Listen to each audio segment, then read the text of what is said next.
ETF index mutual funds నేర్చుకుని stock మార్కెట్లో రాణించాలనుకుంటున్నారా? వెంటనే ఈ నెంబర్కి కాల్ చేయండి.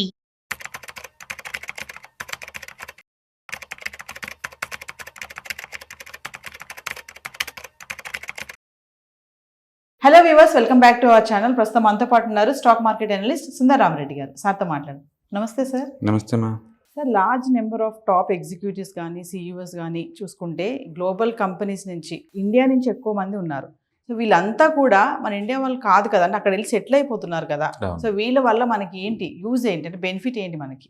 రైట్. సో ఒకటండి, ఆ పొజిషన్ చేరటం it self is the very honour అన్నమాట. ఎందుకంటే మైక్రోసాఫ్ట్ కావచ్చు, యూట్యూబ్ కావచ్చు, అడోబ్ కావచ్చు, వరల్డ్ బ్యాంక్ గ్రూప్ కావచ్చు, ఐబిఎం కావచ్చు, అల్ఫాబెట్ కావచ్చు, ఏంటంటే వరల్డ్ వైడ్గా ఒక ఇన్నోవేషన్కి మారుపేరయ్యి ఒక సిఇఓ అంటే టోటల్ కంపెనీని రన్ చేయటం అనేది అనమాట. అంటే ఇండియన్స్కి ఆ ఒక కంపెనీని రన్ చేసే కెపాసిటీ ఉంది అని ప్రూవ్ చేసింది అనమాట ఇది.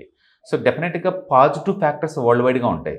వాళ్ళు ఇండియన్ కాకపోవచ్చు, ఇండియాలో ఉండకపోవచ్చు, వాళ్ళు పర్మనెంట్గా ఇప్పుడు అల్ఫాబెటల్ ఉంటే వాళ్ళ అమెరికన్స్ వాళ్ళు అంతే, ఇండియాలో పుట్టి పెరిగినా అమెరికన్స్ కింద లెక్క. బట్ దీనివల్ల ఏంటంటే బ్రాండ్ ఇమేజ్ పెరుగుతుంది ఇండియాది. కాబట్టి ఫ్యూచర్లో ఇండియన్స్ అనగానే వాళ్ళకి ఛాన్స్ ఎక్కువ దొరుకుతాయి అనమాట, ఛాన్స్ ఎక్కువ దొరుకుతూ ఉంటాయి అనమాట. రెండోది, వాళ్ళ రేపొద్దున సొంతంగా ఎంటర్ప్రినర్ అయ్యారనుకోండి, సీప్ లేబర్ ఎక్కడ దొరికిందో వాళ్ళకి తెలుసు, ఇండియాలో చాలా తక్కువ రేటు దొరుకుతాయి అని చెప్పేసి. అందుకని న్యాచురల్గా వాళ్ళ చాయిస్ అంతా ఇండియాకే వస్తుంది, ఇండియాకే ఎక్స్పాండ్ చేస్తారు. ఎందుకు మైక్రోసాఫ్ట్ వాళ్ళు, గూగుల్ వాళ్ళు ఇండియా మీద ఎక్స్పాన్షన్ చేస్తున్నారంటే ఎక్కడ దొరకని కాదు. ఒకటి, వాళ్ళు ఇండియన్స్ కాబట్టి ఇండియన్ కల్చర్ బాగా తెలుసు. రెండోది, లోకల్గా తక్కువ రేటుకి మ్యాన్ పవర్ దొరుకుతుంది, అది కూడా ఉండొచ్చు. మూడోది, ఇండియాలో ఉన్న ఎడ్యుకేషన్ సిస్టమ్, ఇండియాలో ఉన్న మేనేజ్మెంట్ ఎక్స్పర్టైజ్ ఏ రేంజో అనేది వరల్డ్కి అర్థం అవుతుంది. తద్వారా లాంగ్ టర్మ్లో బ్రాండింగ్, గుడ్ విల్ క్రియేట్ అవుతుంది. అందుకని ఇన్స్టెంట్ బెనిఫిట్స్ ఏం లేకపోవచ్చు, ఎందుకంటే వాళ్ళు long back 30-40 years back Indian వదిలేసి వెళ్ళిపోయి అక్కడ సెటిల్ అయ్యారు కాబట్టి డెఫినెట్గా వాళ్ళైతే ఇండియన్ లాగా థింక్ చేయరు. అమెరికాలో ఉంటే అమెరికాలో థింక్ చేస్తారు. ఓకే, బట్ స్టిల్ ఆ పాజిటివ్ ఫ్యాక్టర్స్ వరల్డ్ వైడ్గా నీకు రిపుల్ ఎఫెక్ట్స్ వస్తాయి అనమాట. తద్వారా మోర్ ఇండియన్స్ వస్తుంది. ఊహించండి, మన మైక్రోసాఫ్ట్ మనోడు అని ప్రతి ఇండియన్స్ తెలుస్తుంది.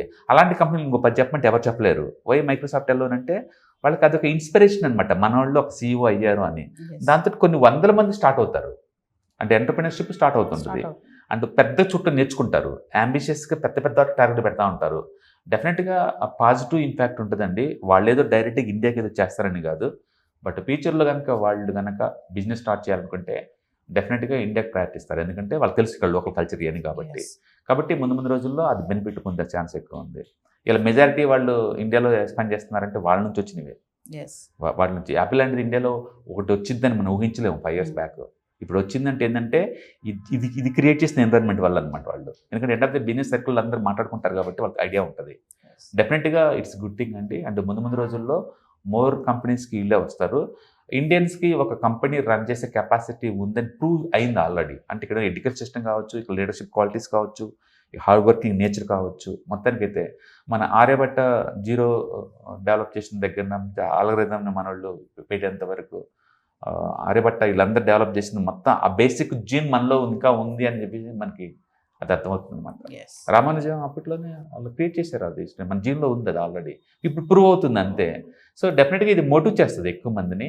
తద్వారా ఏంటంటే లాంగ్ టర్మ్ ఎఫెక్ట్స్ ఉంటాయి, డైరెక్ట్గా బెనిఫిట్స్ అంటే ఏముండవు. ఎందుకంటే ఇండియా ఈజ్ ద ఫ్యాక్టరీ సీ ఆఫ్ ది వరల్డ్ అని అనుకోవచ్చు అంటారు. దానికి అలా స్టాంపింగ్ చేసేది బ్రాండింగ్ మంచిదే కదా. ప్రపంచానికి కావాల్సిన మ్యాన్ పవర్ మొత్తం ఇక్కడ నుంచి సప్లై చేస్తున్నారు. అది గల్ఫ్కి కావాల్సిన కూలీలు కావచ్చు, అమెరికా కావాల్సిన ఐటీ కంపెనీలు కావాల్సిన సిఇఓస్ కావచ్చు, మొత్తానికి కింది మీదకి మన వాళ్ళు ఉన్న అన్ని రంగాల్లో ఉన్నారు. డెఫినెట్గా మ్యాన్ పవర్ 146 కోట్ల జనాభాలో ఇక్కడ ఆపర్చునిటీ రాకపోయినా బయట కంట్రీలో వచ్చే ఛాన్స్ ఉంది కదా. Why can't be utilise those opportunities? అందుకని గుడ్ విల్ పెరుగుతుంది, అందులో డౌట్ లేదు. అందుకని వరల్డ్ వైడ్గా ఇప్పుడు టెక్నాలజీ ఏంటంటే వరల్డ్ వైడ్గా ఇండియన్స్ అంటే అదొక స్టాంపింగ్ సపరేట్గా. వీళ్ళు మంచిగా మ్యాథ్స్లో కోడింగ్ నాలెడ్జ్ ఎక్స్పర్ట్స్ అనే విషయం అంత ఉంది వరల్డ్ వైడ్గా. పని కూడా ఎక్కువ చేస్తారు టాలెంట్ పరంగా. డెఫినెట్గా మన వాళ్ళు వెళ్ళింది మనీ కోసమే కాబట్టి వాళ్ళకి తెలుసు ఏ పర్పస్ కోసం వచ్చావు అనేది. సో డెఫినెట్గా హార్డ్ వర్క్ చేస్తారు. ప్రపంచవ్యాప్తంగా ఎక్కువ సేవింగ్ చేసేవాళ్ళు ఇండియన్స్ మొదటి ర్యాంక్లో ఉంటారు. ఈవెన్ అమెరికాలో టోటల్ పాపులేషన్లో ఇండియన్ పాపులేషన్ 6%. బట్ పొలిటికల్ డొనేషన్లో మన వాళ్ళు ఆల్మోస్ట్ టాప్ 5లో ఉంటారు. ఎందుకు అంత అంటే సేవింగ్స్ ఎక్కువ ఉంటాయి వీళ్ళకి. Right. ETFs, index funds and mutual funds, మీరు కనుక స్టాక్ మార్కెట్లో ఎంటర్ అవ్వాలనుకుంటే మార్కెట్లో స్టాక్స్ డైరెక్ట్గా ఇన్వెస్ట్ చేసే బదులు కపుల్ ఆఫ్ స్టాక్స్లో ఇన్వెస్ట్ చేయడం ద్వారా ఏంటంటే ఆటోమేటిక్ రిస్క్ తగ్గించుకోవచ్చు. కాబట్టి మీరు బిగినర్ అయినా లేదా ఎక్స్పీరియన్స్ పర్సన్ అయినా సరే మార్కెట్లో సేఫ్ సెక్యూర్ వేలో లాంగ్ టర్మ్లో సస్టైనబిలిటీ కావాలంటే ఈ ప్రొడక్ట్స్లో ఇన్వెస్ట్ చేయడం ద్వారా దాన్ని సాధ్యం చేసుకోవచ్చు అనమాట. కాబట్టి మీకు ఎవరికైనా సరే ఈ ఈటీఎఫ్స్, ఇండెక్స్ ఫండ్స్, మ్యూచువల్ ఫండ్లో ఇన్డెప్త్ నాలెడ్జ్ కోసం అండ్ గైడెన్స్ కోసం ఈ ట్రైనింగ్ ప్రోగ్రామ్ అటెండ్ అవడం ద్వారా మీరు మనీ మేక్ చేసుకోవచ్చు. కాబట్టి మీకు ఇంట్రెస్ట్ ఉన్న పార్టిసిపెంట్స్ ఈ వీకెండ్లో జరిగే వెబినార్ అటెండ్ అవడం ద్వారా ఇందులో ETFs, index funds, mutual funds అంటే ఏంటి, వాటిని ఎలా మనీ మేక్ చేసుకోవాలి, వాటిని ఎలా మేనేజ్ చేసుకోవాలి, వాటి గురించి కాంప్రహెన్సివ్ ట్రైనింగ్ మీకు ఈ ప్రోగ్రాంలో అందించబడుతుంది. ఈ వీకెండ్లో జరిగే ఈ ప్రోగ్రామ్కి ఎన్రోల్ చేసుకోండి. Thank you.